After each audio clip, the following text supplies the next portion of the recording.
जय भीम।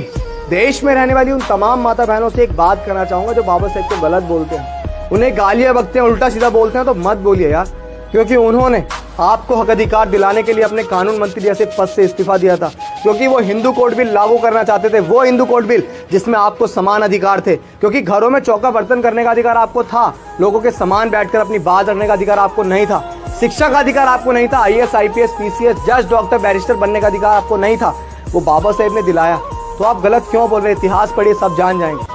लेकिन एक कहावत है कि ज्यादा रोशनी से आंखें चौंधिया जाती, तो आप चौंधिया गई हैं।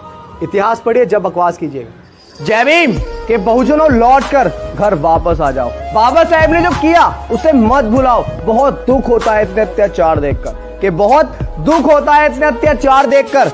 अब भी समय है बहुजन, एकजुट हो जाओ, एकजुट हो जाओ। जय भीम। बहुजन युवाओं से कहना चाहूंगा कि जातियों में मत बटो यार, एकजुट हो जाओ। SC, ST, OBC माइनॉरिटी मिल बहुजन समाज बन जाओ और बाबा साहेब के 3 मंत्र शिक्षित, संगठित, संघर्ष को अपनाकर इस देश के हुक्मरान बन जाओ। जय भीम। शारीरिक गुलामी तो बाबा साहेब छुड़ा गए। रात दिन के संघर्षों से अपना सुख त्याग कर, घर परिवार त्याग कर हमें संविधान बनाकर देके गए। लेकिन आज जो हम लोगों की चाटुकारिता कर रहे हैं, हमारा दिमाग लोगों ने जकड़ा हुआ है, जो हम मानसिक गुलामी कर रहे हैं वो हमें खुद छुड़ानी होगी यार। या आज भी बाबा साहेब का इंतजार कर रहे हैं, या आज भी मान्यवर साहब कांशीराम का इंतजार कर रहे हैं, तो कोई नहीं आएगा भाई। आज आपको खुद संघर्ष करना होगा, अपना मसीहा खुद बनना होगा। जय भीम। बहुत दुख हुआ ये सुनकर कि कुछ लोग कमेंट करके बोल रहे हैं कि भैया समाज को जगाने का बहुत प्रयास कर रहे हैं लेकिन समाज नहीं जग रहा है, तो हम थक चुके हैं। तो मेरे भाई, अगर बाबा साहेब भी थक जाते या मान्यवर साहब कांशीराम भी थक जाते तो तुम कहाँ होते, कभी सोचा है? पहली बात तो आपने संघर्ष किया ही नहीं, क्योंकि संघर्ष करने वाला व्यक्ति कभी नहीं थकता है। अगर आप थक गए तो आपने कभी संघर्ष किया ही नहीं था, शुरुआत ही नहीं की थी आपने। और बाबा साहेब के कर्जदार आप ही नहीं, आपकी आने वाली पीढ़ी भी है, ध्यान रखना। जय भीम। जलने वालों से कह दो अपनी औकात में रहें। हमने पंखों से नहीं, अपने हौसलों से उड़ान भरी है। और बीते संघर्षों की कहानी उठा के देख लीजिए। जो पाया है वो विरासत में नहीं मिला तुम्हारी तरफ, कमाया है हमने अपने संघर्षों से। और जिस दौर से हम निकले हैं ना बेटा, अगर उस दौर में तुम होते तो सुनकर हिम्मत और देखकर दम तोड़ देते। जय भीम। बहुत साल पहले एक बहुत बड़ा वर्ग हुआ करता था, एक बहुत बड़ा पहाड़ हुआ करता था, जिसे साजिशों के तहत, षड्यंत्रों के तहत टुकड़ों में बांटा गया। जाटव, वाल्मीकि, कोरी, कुर्मी, पासी, धोबी, धानु, गहीर, गडरिया, गुजर, जाट, नाई, यादव, तेली, तमोली, इन तमाम जातियों में बांटकर हमारे हक अधिकारों को हमसे छीना गया, हमें फिर से गुलाम बनाया गया। और जिस दिन ये सभी लोग बाबा साहेब की मिशन, मूवमेंट और उनकी विचारधारा को समझकर संपूर्ण बहुजन समाज बन जाएंगे, यकीन मानिए सरकार भी हमारी होगी, अदालत भी हमारी होगी और फैसले भी हमारे होंगे। जो लोग ये कहते हैं कि बाबा साहेब ने और उनके संविधान ने हमारे लिए क्या किया, तो सुन लो बे, माता बहनें किसी जाति धर्म में मजहब से नहीं होती हैं, वो सभी की होती हैं। और आज इस देश में अगर वो IAS, IPS, PCS, जज, डॉक्टर, बैरिस्टर बन पाई तो बाबा साहेब के संविधान की बदौलत। वरना इस समाज की प्रताड़ना तो इतनी बुरी थी कि घरों में सिर्फ चौका बर्तन करने का अधिकार था। तो उस महामानव को गलत मत बोलिए यार। अभी बहुजन समाज से एक बात कहना चाहूंगा कि यार, उस महापुरुष की यादों को, उसके सपनों को, उसके कारवां को आप क्यों भूल रहे हैं, जिसने आपके हक अधिकारों के लिए अपना घर परिवार, अपने सुख चैन सब त्याग दिए और जिसकी वजह से आज अपने अपने घरों में चैन से जी रहे हैं। उस महापुरुष के सपनों को कुछ तो याद कीजिए यार, कुछ तो शर्म कीजिए।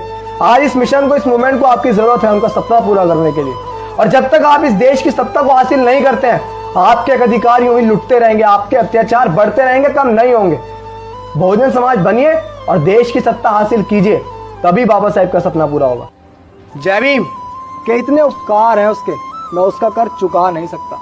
और जब से जाना है मोहब्बत हो गई है उसके किरदार से, कि जब से जाना है मोहब्बत हो गई है उसके किरदार से, मैं चाहकर भी बाबा साहेब के एहसानों को भुला नहीं सकता। जो लोग ये कहते हैं कि बाबा साहेब ने सिर्फ निचले तबके के लिए काम किया है, तो सुन लो वे, जब बाबा साहेब वायसराय की कार्यकारिणी परिषद के श्रम सदस्य थे, तब बाबा साहेब ने 12 से 14 घंटे फैक्ट्री में काम करने वाले गरीब मजदूरों का समय बदलकर 8 घंटे रखा। मैं पूछना चाहता हूँ कि गरीब मजदूर के एक ही जाति या एक ही वर्ग में होते हैं? वो सभी में होते हैं। तो उस महान इंसान को गलत मत बोलिए यार। जय भीम।